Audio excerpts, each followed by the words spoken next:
अच्छा, ही जेको दिल्लीअ जो तकलुक त हिकिड़ो आयो हो पंहिंजो सूमरनि जे दौर में,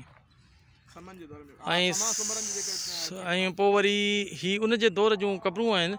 तव्हां ॾिसो त फ़ैरोज़ुद्दीन तग़लुक जेको वरी समन जे दौर में हुयो।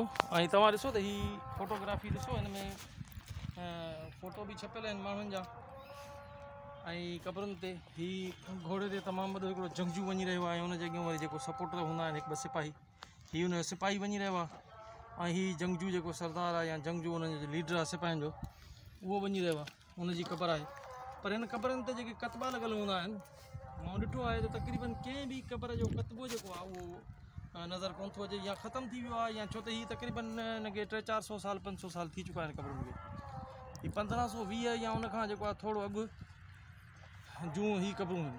त इन में हीअ जेकी हिते कतबनि जी हूंदी आहे मोनो लॻल साम्हूं हिते, उहो कंहिं बि क़बर जो बाक़ी न रहियो आहे। उहो या त चापुड़ थी किरी पियो आहे, या हिन पथर खां अलावा ॿियो को पथर लॻल आहे जंहिंजे करे जेको आहे सो उहा हाणे महफ़ूज़ न आहे।